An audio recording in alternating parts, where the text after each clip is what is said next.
penses que faire collectif, c'est offert à tout le monde, de manière générale? Des gens qui sont peut-être un peu plus éloignés de ces dynamiques-là, est-ce que ils peuvent être embarqués eux aussi? Est-ce qu'il faut avoir une personnalité ou une sensibilité particulière pour faire collectif? Alors, il y a plusieurs choses.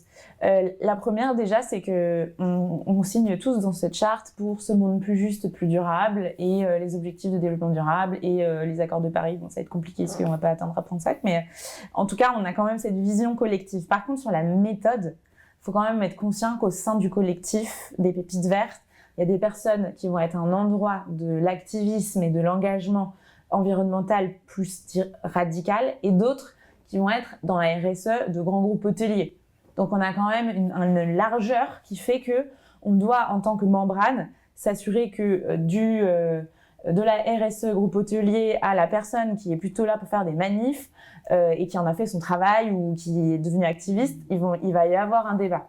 Donc ça, déjà, c'est le rôle de la membrane de savoir comment est-ce qu'encore une fois dans la charte, dans les valeurs, dans la vibe, les gens peuvent discuter et cohabiter. Parce que bon, on a beau être d'accord sur le où on va, parfois, il y a encore plus de fights à l'intérieur de la communauté. Et moi, j'ai toujours dit c'est non. On n'a pas le temps de se faire la guerre entre nous. On a déjà du monde à l'extérieur à bazooker. Enfin, je ne dis pas qu'il faut bazooker tout ce soir, mais c'est le métaphore. Donc, ça, c'est une première chose. Deuxième chose, ça veut dire que pour venir dans ce genre de collectif, il faut que tu signes sur le fait qu'il y avoir des gens qui ne vont pas être d'accord avec toi. On n'est pas un parti politique où c'est tout le monde dans le même truc. Et donc, si tu n'es pas capable de ça, parce que potentiellement tu n'as pas fait ton travail, et que le truc qui est en suspens depuis tout à l'heure, ce dont on parle, et moi j'ai aucun problème à en parler, c'est l'ego. Oui. Et c'est pas grave, l'ego, on l'a tous. C'est juste dans quelle mesure est-ce que c'est un outil et qui nous aide à nous mettre en mouvement et qu'on sait lui dire doucement, calme-toi. Tout le monde n'a pas fait ce travail-là, et donc les gros égos qui viennent porter des visions, des gros projets et expliquer aux autres la vie. Pardon, mais c'est très compliqué de faire du collectif avec ces personnes-là. Est-ce que ça a pu t'arriver, toi, justement, au sein des Pépites, d'avoir comme ça des personnes avec un ego assez surdimensionné qui ont essayé de prendre toute la place et qui ont perturbé, on va dire, l'équilibre général? C'est dans tout l'écosystème, il y en a tout le temps. La seule chose que j'observe depuis 7 ans que je suis engagée, c'est que c'est beaucoup plus lissé maintenant. C'est vraiment, moi, j'ai fait ma thérapie, je suis chez la psy, et je pense qu'on est beaucoup à avoir fait ce travail. Et donc, j'ai l'impression que c'est quand même un peu plus apaisé. Donc oui, je les ai rencontrés.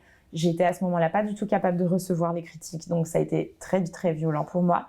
Sauf qu'entre-temps, j'ai appris à poser mes limites, effectivement, et à me dire, ce que tu es en train de me dire, ça t'appartient en fait. Je prends ou je prends pas, c'est mon choix. Et donc de moins en moins en vrai, de moins en moins, ou en tout cas ça m'affecte tellement plus que je le capte de moins en moins. Mais oui, c'est arrivé, et c'est quand même encore arrivé au sein de l'asso, mais ça se règle beaucoup mieux, donc plus c'est vite, moins éprouvant, plus vite. Et puis au milieu de tout ça, pour le coup, il y a quand même beaucoup d'amour.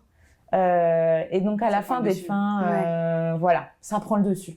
Je dirais même aussi, j'ajouterais, si tu veux bien, Claire, de ce que je perçois en tout cas de mon côté, c'est, tu sais, je sais pas si tu as cette impression-là, mais je trouve aussi qu'à un moment donné, quand il y a une certaine taille critique avec plusieurs individus, et qu'il y a des gens depuis plusieurs mois, plusieurs années sur le projet, ça commence, tu sais, à lisser, il commence à y avoir une certaine...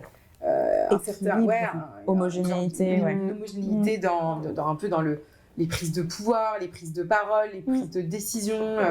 Et du coup, de plus en plus, je trouve que c'est difficile ensuite d'arriver. Je pense que ça, il y a beaucoup d'ego au début du projet. Quand il y a des sujets de pouvoir, des sujets d'argent, tu vois, de gouvernance un peu complexes.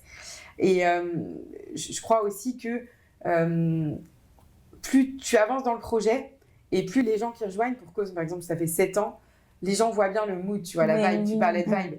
Et franchement, je vois mal quelqu'un arriver avec des très gros sabots. Ça a dû arriver peut-être une fois et ça n'a pas marché. La personne n'est pas restée parce qu'elle a bien vu, oula, je pense qu'on était tous un peu choqués, genre, oh waouh, qu'est-ce qui se passe? Exactement. Non, en fait, ça marche pas comme ça. Et finalement, dans ces moments-là, je crois que c'est même le collectif entier qui rejette, c'est-à-dire, waouh.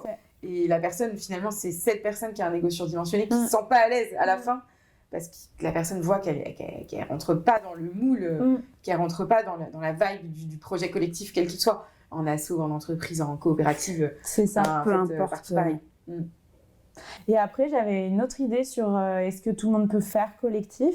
Il y a des personnes qui n'aiment pas ça, donc ok, enfin, faut pas se forcer, je pense. Et il y a des personnes qui croient qu'elles n'aiment pas ça, ou il y a des personnes qui pensent que parce qu'elles sont introverties, elles ne trouveront pas de plaisir dans le groupe, et qui quand même voient bien qu'on a l'air sympa, et donc se font un peu violence et viennent. Donc c'est pas ceux qui seront les plus visibles aux événements, etc., mais kiffent quoi. Mais ressortent avec... Il faut des gens en bac. Ouais. Il faut des gens en bac. Je pense à une personne du collectif, elle se reconnaîtra, son prénom commence par un A. Et elle est assez timide, mais elle est très claire sur le sujet. Moi, je suis pas là pour... je peux pas être visible, je veux pas être devant la scène. Mais par contre, elle est là depuis 7 ans et c'est elle qui pilote en grande partie Cosme. Dans l'ombre. Mais son truc, c'est le bac. Et elle dit, et moi, je suis heureuse comme ça, je suis heureuse de voir que... dans l'ombre, en fait, je fais marcher quand même tu vois, une grosse roue de ce carrosse. Et j'ajouterais à ce que tu disais, il y a aussi des gens qui pensent qu'ils savent faire collectif. Oupsie. Et qui, du coup, ne le font pas parce qu'ils ont cet ego surdimensionné ou parce qu'en fait, ils le font pas bien, parce que c'est des gens méga violents dans tout. C'est vrai. Mais ça, en réalité, je pense que ça se travaille. Oui, tout se travaille. Tout se travaille en fait. C'est juste de la conscience et de la prise de responsabilité de son action, son impact sur les autres, quoi.